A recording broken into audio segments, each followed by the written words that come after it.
buen día, buenas tardes, buenas noches. Ahí va la tercera parte del capítulo 5 de mi libro La Mente. Va. Reemplace sus viejas asociaciones sobre lo que le aleja del dolor y acerca al placer por nuevas asociaciones, o si no, volverán. Muchas personas llegan hasta el punto en el que el cambio se convierte en una obligación ineludible, pero no disponen de nada con qué reemplazarlas.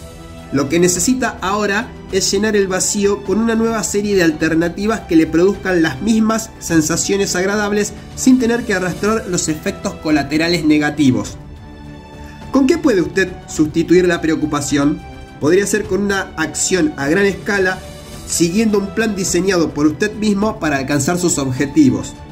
La depresión puede sustituirse enfocando la atención sobre cómo ayudar a otros que tengan necesidad. Anthony Robbins nos cuenta el caso de su amigo Frank Tarkenton sobre lo que éste asociaba al dolor y al placer, y dice: cuando Fran y yo empezamos a hacer juntos mi primer programa de televisión sobre el poder personal, él tenía un hábito que realmente me sorprendió. Era adicto a masticar tabaco. Me encontraba en una reunión con Fran y de pronto él giraba la cabeza y escupía. Esa acción no concordaba con la imagen que yo tenía de este hombre poderoso y elegante, pero era algo que llevaba haciendo desde hacía 20 años. Según me diría Fran más tarde, masticar tabaco constituía uno de los mayores placeres en su vida. Era como su mejor amigo. Si estaba de viaje por la carretera y se sentía solo, masticaba tabaco y ya no volvía a sentirse solo. En cierta ocasión, llegó a comentar ante un grupo de amigos que, si alguna vez tuviera que elegir entre el sexo y masticar tabaco, preferiría esto último. ¿Qué le parece eso como ejemplo de una falsa asociación? Se había abierto un camino para alejarse del dolor y acercarse al placer mediante el acto de masticar tabaco. Después de tantos años de uso continuo y de refuerzo del hábito, había creado una verdadera línea neural troncal que iba desde el tabaco hasta el placer. ¿Qué le hizo cambiar su comportamiento? Finalmente logró el suficiente apalancamiento sobre sí mismo. Un día, con un poco de ayuda por parte de un amigo, empezó a comprender que masticar tabaco era algo totalmente incongruente con la calidad de hombre en que se había convertido. Eso representaba una falta de control sobre su propia vida, y como hallarse a cargo de su propia vida constituía uno de los valores más altos de Fran, esa era una regla que no podía romper. Resultaba demasiado doloroso hallarse en esa posición tan contradictoria. Empezó a dirigir su mente para enfocarla sobre la posibilidad de adquirir cáncer de boca. Se la imaginó vívidamente, hasta que no tardó en ir alejándose de la idea de usar tabaco. Su sabor empezó a producirle náuseas. Estas imágenes le ayudaron a lograr el apalancamiento sobre sí mismo suficiente para interrumpir el hábito que previamente había vinculado el uso del tabaco con el placer. El siguiente paso, y quizás el más importante, fue que Fran encontró nuevos caminos para obtener placer y que eran muchos más efectivos que el tabaco. Se lanzó de lleno a los negocios, como no había hecho hasta entonces, y empezó a producir resultados que transformaron su compañía, la Knowledge War, en una de las empresas de software para computadoras de mayor éxito en Wall Street. Pero aún más importante, ahora que necesitaba una nueva compañía, fue el hecho de que decidiera compartir su vida con alguien. Así pues, encontró la mujer de sus sueños y aprendió a obtener la clase de emociones de su relación con ella que jamás podría haber conseguido de ninguna otra fuente. Sucede a menudo que, si rompemos lo suficiente los viejos hábitos, nuestros cerebros buscarán automáticamente un hábito sustitutivo para proporcionarnos la emoción que deseamos. Si dejamos un comportamiento, nuestra mente busca otro con que reemplazarlo. Esa es la razón por la que muchos de los que rompen el hábito de fumar aumentan de peso a continuación. Su cerebro busca una nueva forma de crear la misma clase de emociones placenteras y se ponen a comer grandes cantidades de comida para conseguirlas. La clave, pues, consiste en que busquemos conscientemente nuevos comportamientos o emociones con los que poder sustituir a los viejos.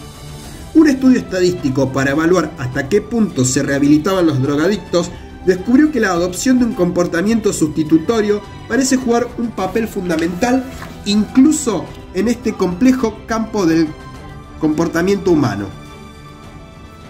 El primer grupo del estudio fue obligado a abandonar su adicción mediante algún tipo de presión externa, aplicando a menudo a través de una institución legal. La presión externa raras veces ejerce un impacto duradero. Esos hombres y mujeres volvieron a sus antiguos hábitos en cuanto desapareció la presión, es decir, en cuanto salieron de la prisión donde estaban confinados. Un segundo grupo, compuesto por personas que deseaban realmente dejar el hábito, intentaron hacerlo por su propia cuenta. Su apalancamiento fue fundamentalmente interno. Como resultado de ello, sus cambios de comportamiento duraron mucho más tiempo, a menudo hasta los 2 años después del compromiso inicial.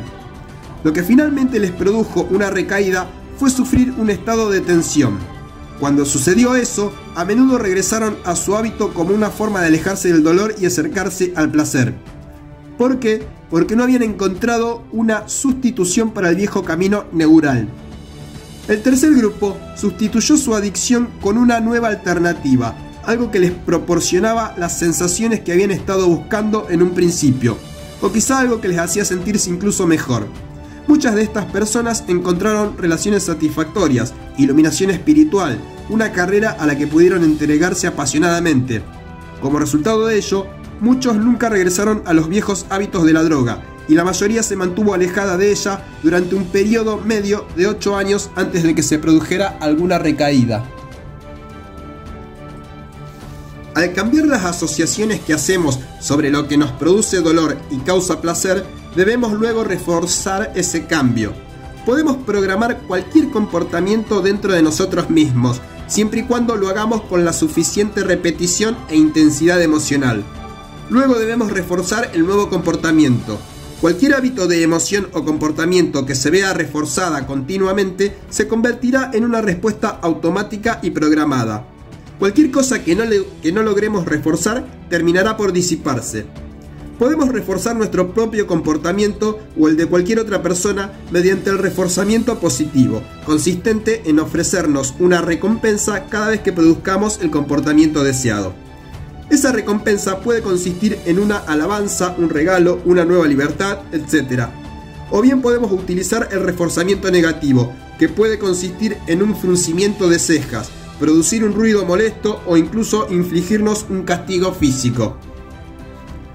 No espere a haber pasado un año sin fumar. Ofrézcase una recompensa a sí mismo después de un solo día sin fumar. No espere a haber perdido 4 kilos de peso, ni siquiera medio. En cuanto haya apartado el plato, dejando comida en él, dese una palmadita en el hombro. Establezca una serie de objetivos a corto plazo y cada vez que alcance uno de ellos, ofrézcase una recompensa de inmediato.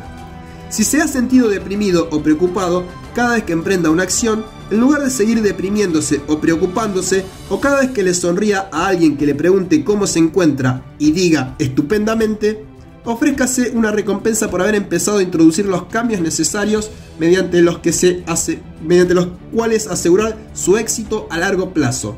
De ese modo, su mente aprende a vincular el placer con el cambio.